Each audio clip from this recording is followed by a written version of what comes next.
Hi hello welcome back to my channel. ఈరోజు మనం chocolate కేక్ని స్పాంజీగా సింపుల్గా బాగా కుదిరేలా ఎలా తయారు చేయాలో చూపిస్తున్నాను. ముఖ్యంగా ఎవరికైతే ఇప్పటి వరకు కేక్ చేయడం సరిగ్గా కుదరలేదో, అలాగే ఇప్పుడిప్పుడే కేక్స్ చేసే వారికి కూడా ఈ వీడియో చాలా ఉపయోగపడుతుంది. ఈ వీడియోలో నేను మన ఇంట్లో ఉన్న వాటితో పర్ఫెక్ట్గా వచ్చేలా చేసుకునే బెస్ట్ అండ్ సింపుల్ పద్ధతిని చూపించబోతున్నాను. ఈరోజు మనం చాక్లెట్ కేకుని చేసుకుందాం. మీరు నా ఛానల్ని ఫస్ట్ టైం చూస్తున్నట్లయితే సబ్స్క్రైబ్ చేయండి మరిన్ని మంచి రెసిపీస్ కోసం.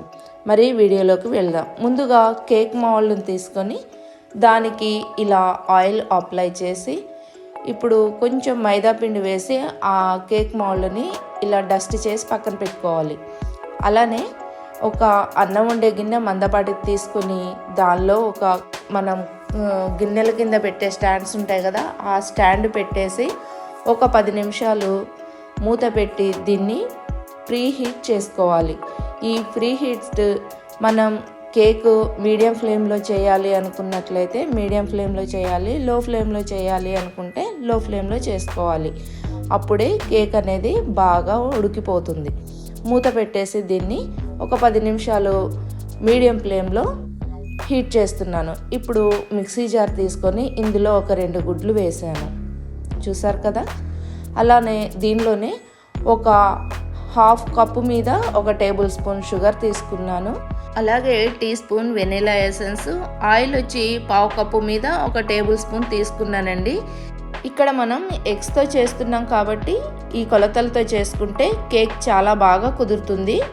ఇలా తీసుకున్న వీటిని 2-3 నిమిషాలు బాగా గ్రైండ్ చేయాలి. షుగర్ మొత్తం కరగాలి, ఎగ్లో కూడా కలిసిపోవాలన్నమాట. పైన చూస్తే ఇలా బబుల్స్ అనేవి చూడండి ఎలా పేరుకున్నాయో, ఇలా వస్తుంది. ఇలా బబుల్స్ అనేవి పైకి వచ్చి ఇందులో మన ఎగ్స్ వేసాం కాబట్టి స్మెల్ అనేది ఉండకుండా ఉండటానికి ఒక హాఫ్ టీ స్పూన్ నిమ్మరసం వేసి మళ్ళీ ఇలా మిక్సీ పట్టాను.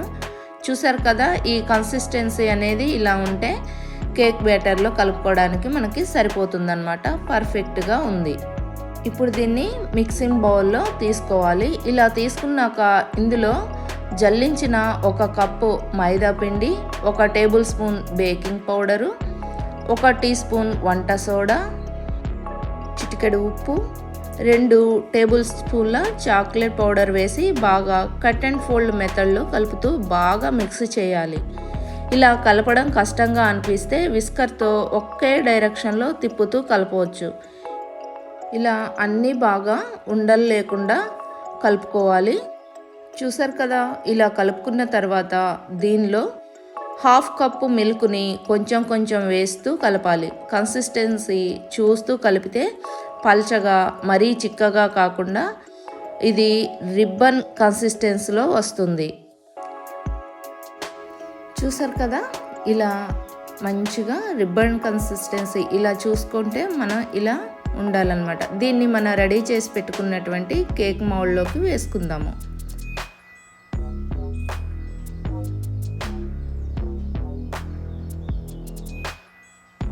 ఇప్పుడు దీన్ని ఒక 2 సార్లు ఇలా ట్యాప్ చేసినట్లయితే అందులో ఏమైనా ఎయిర్ బబుల్స్ ఉంటే అవి పోతాయి. ఇప్పుడు ఫ్రీ హీట్ చేసుకున్న గిన్నె మీద మూత తీసి ఈ కేక్ మౌల్డ్ని ఆ గిన్నెలో పెట్టి మనం పైన డెకరేషన్ కోసం జీడిపప్పు పలుకుల్ని, అలానే నల్ల ద్రాక్ష ఉంటుంది కదా, నల్ల ద్రాక్షల్ని సన్నగా కట్ చేసేసి ఇందులో పైన ఇలా వేసుకోవాలి. చూడటానికి చాలా బాగుంటుందన్నమాట. ఇప్పుడు ఇలా వేసుకున్న తర్వాత దీని మీద మూత పెట్టి నేను ఒక 25 to 30 మినిట్స్ అయితే బేక్ చేసుకున్నాను. ఒకసారి చూసుకుంటున్నానండి. ఇలా చూస్తే కొంచెం తడి అనిపించింది నాకు. మళ్ళీ మూత పెట్టేసి ఒక 2 నిమిషాలు ఉంచాను. ఇప్పుడైతే పర్ఫెక్ట్గా చూసారా అసలు ఎంత పర్ఫెక్ట్గా వచ్చిందో. దీన్ని ఇక ఆ గిన్నె నుంచి తీసి పక్కన పెట్టేసుకోవడమే. ఇలా పక్కన పెట్టి దీన్ని మొత్తం చల్లగా ఆరిపోయే వరకు అలా వదిలేసేయాలి. చూడండి ఎంత బాగుందో కదా, చూస్తుంటే నోరు ఊరిపోతుంది, తినాలనిపిస్తుంది. ఇప్పుడు ఒక సర్వింగ్ ప్లేట్ తీసుకొని అందులో ఇలా పైన నుంచి గట్టిగా తట్టినట్లయితే కేక్ మౌల్డ్లో నుంచి కేక్ అనేది ఇలా బయటకు వచ్చేస్తుంది. చూసారా ఎంత బాగుందో కదా. మరి మీరు కూడా ఇలా మీ ఇంట్లో కేక్ ట్రై చేసి ఎలా కుదిరిందో నాకు కామెంట్ ద్వారా తెలియచేయండి. అలానే మీరు ఫస్ట్ టైం నా ఛానల్ని చూస్తున్నట్లయితే తప్పకుండా నా ఛానల్ని సబ్స్క్రైబ్ చేసుకోండి. అలానే మీ ఫ్యామిలీ అండ్ ఫ్రెండ్స్కి షేర్ చేయండి. చూడండి కేక్ ఎంత ఫ్లఫీగా ఎంత బాగా ఉందో. మరి మీరు కూడా ట్రై చేస్తారు కదా మీ ఇంట్లో. Thank you for watching.